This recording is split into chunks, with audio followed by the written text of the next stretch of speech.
Welcome back to my online classes. Students, in my last video, I taught you some part of the English workshop.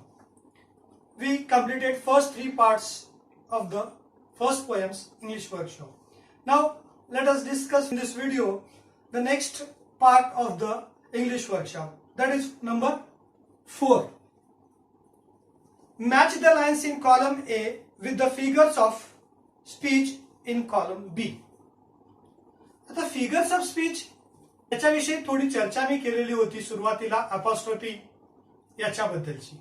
आता या figure of speech बद्दलचा एक जो clip आहे तो मी तुम्हाला आपल्या ग्रुपवर सेंड करणार आहे.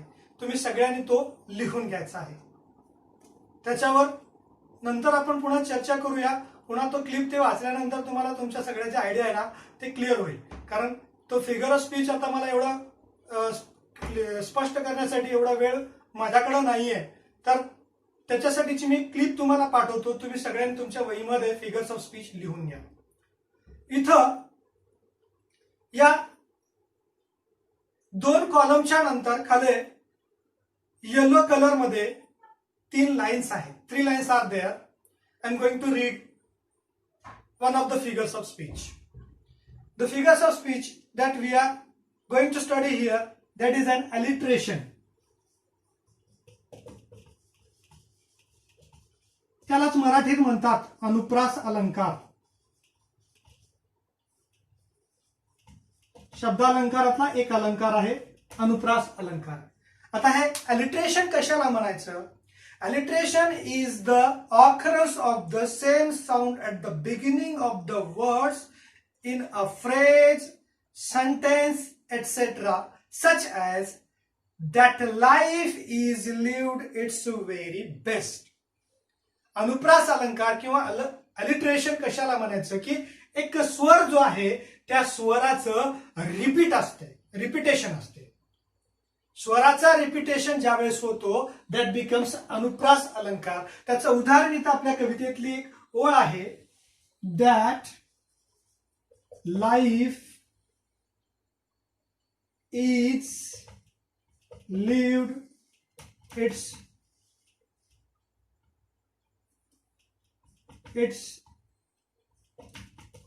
Very best. Here the sound L is repeated. L sound is repeated. So that is why here it has become alliteration. अनुप्रास अलंकार बनलेला आहे. जर तुम्हाला टेबल मध्ये बघितल्यानंतर असं लक्षात येईल इथं बी कॉलम मध्ये आपल्याला वेगवेगळ्या अशा प्रकारचे अलंकार दिलेले आहेत. अपॉस्ट्रोफी दिलेला आहे ज्याचा आपण चिटचॅट मध्ये अभ्यास केलेला आहे. इन्व्हर्जन दिलेला आहे. मेटाफर दिलेला आहे आणि alliteration दिलेला. alliteration just we studied this. Now some sentences are there given in column A. आता मी डायरेक्टली उत्तर लिहून देतोय तुम्हाला. हे बघा तुम्ही ते लिहून घ्या. तुम्हाला उदाहरण तुम्हाला पुस्तकीतही आहे. आता मी डायरेक्टली तुम्हाला उत्तर लिहून देतो. आता तुम्ही ज्या वेळेस ती क्लिप बघाल त्यावेळेस तुम्हाला लक्षात येईल की कशा प्रकारचे हे अलंकार आहेत. पहिल्या कॉलम मधला कॉलम फर्स्ट ए मधला आणि बी जो फर्स्ट आहे त्याचं उत्तर डिसिजन्स आय मस्ट मेक या वाक्याचा फिगर ऑफ स्पीच आहे इन्व्हर्जन. नेक्स्ट दिलेला आहे please open up my eyes dear lord. हा सेकंड सेंटेन्स दिलेला आहे. हा आपल्याला माहित आहे की ईश्वराला उद्देशून बोललेला हा वाक्य आहे आणि याच्याबद्दल आपण चर्चा केलेली आहे. प्रत्यक्षरित्या एखाद्या व्यक्तीला अब्सेंट व्यक्तीला जेव्हा बोललं जातं the one who is absent but we can express our feeling that time it becomes figure of speech apostrophe. Apostrophe हा इथं अलंकार बनलेला आहे. नेक्स्ट दिलेला आहे travel down the dark and road. Here it becomes alliteration.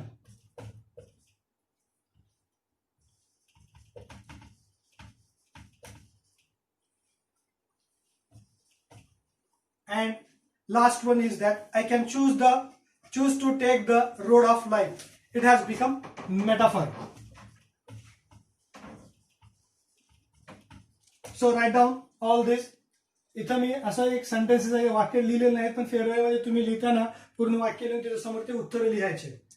Okay, here we completed the fourth activity.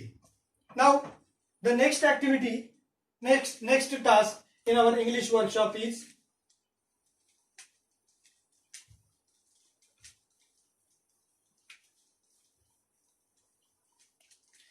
elements of planning an interview. It's a group activity. गटामध्ये करावयाचा काम आहे. The next part of English workshop, it is depend upon this fifth activity. जो पुढचा 6वा घटक आपल्याला करायचा आहे, तो 6वा घटक हा 5व्यावर अवलंबून आहे की एखादा इंटरव्ह्यू घेण्यासाठी कुठल्या कुठल्या गोष्टीची गरज आहे. हे गटात करावयाचं काम आहे. Some points are there given to you. Format, structure, कशा प्रकारचं स्ट्रक्चर असलं पाहिजे. त्याच्यानंतर size, length, how much, means कशा प्रकारचे आणि किती प्रश्न विचारायचे, ड्युरेशन ऑफ इंटरव्ह्यू किती असायचं हे आपल्याला ठरवायचं आहे. त्याच्यानंतर dos and don'ts, rules and regulations, काय विचारलं पाहिजे काय नाही याची नियमावली बनवायचं.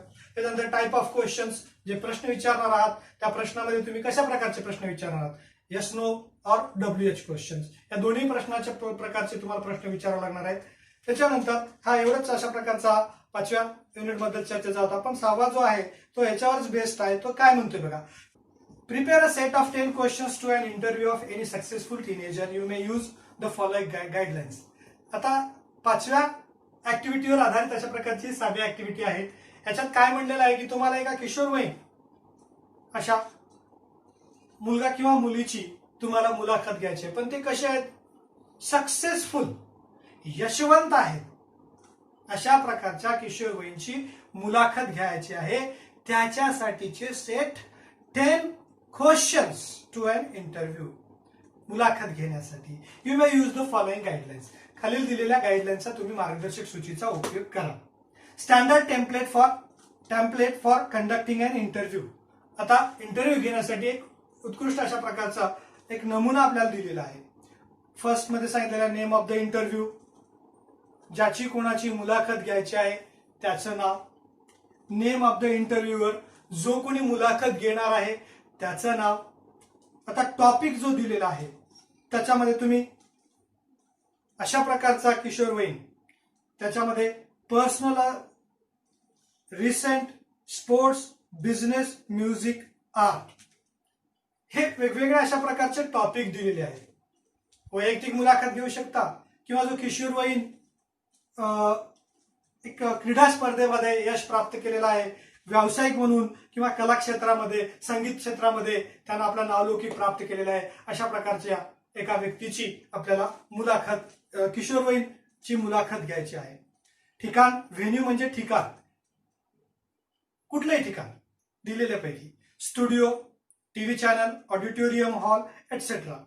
आपल्याला तुम्हाला साईज अँड लेंथ मध्ये सांगितलेलं होतं की कशा प्रकारचं तुम्ही ड्युरेशन तुम्ही ठेवणार आहात, डेट ठरवायचा आहे, टाइम ठरवायचा आहे, ड्युरेशन ठरवायचं आहे. टोटल 10 क्वेश्चन्स, फक्त 10 प्रश्न विचारायचे आहेत. Mix up yes no and WH questions. While preparing the set of 10 questions, you must included the questions, both type of questions such as yes no questions and verbal WH questions. Place a proper background before every questions. प्रत्येक प्रश्न विचारण्यापूर्वी एक व्यवस्थित अशा प्रकारची पार्श्वभूमी तयार केली पाहिजे. Conversation should sound like a real interview, and in that interview when you are going to ask some questions, it should be a real interview असली पाहिजे. Avoid very personal questions. वैयक्तिक प्रश्न विचारायचा टाळा. त्याच्यानंतर avoid casual and cheap and vulgar language. मुलाखतीमध्ये अतिशय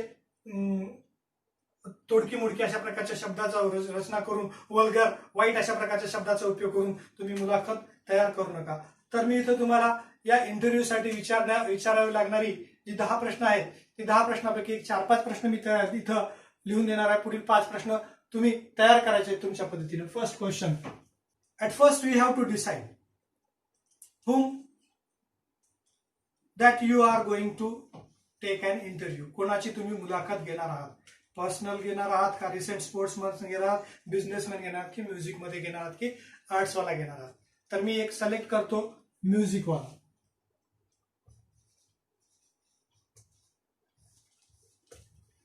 music म्हणजे संगीत क्षेत्रामध्ये ज्यांना नावलौकिक बनवलेला आहे अशा प्रकारच्या एका किशोरवयीनची तुम्ही मुलाखत घेणार आहात. So I am going to tell you some of the questions.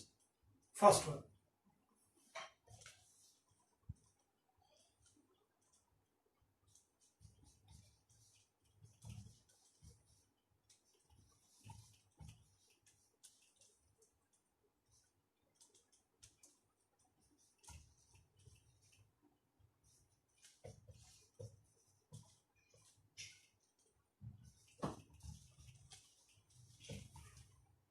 who inspired you to join this field?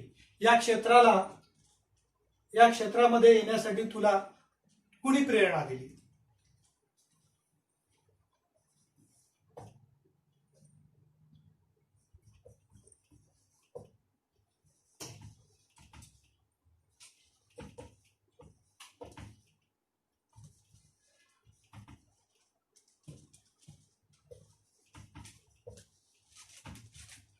तुला कुठल्या प्रकारचं मार्गदर्शन प्राप्त झालं? त्याच्यानंतर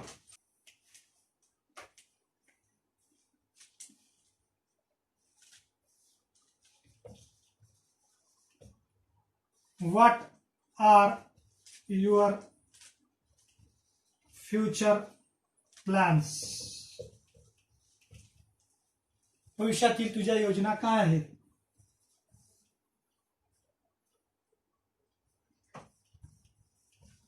Do you want to continue your education?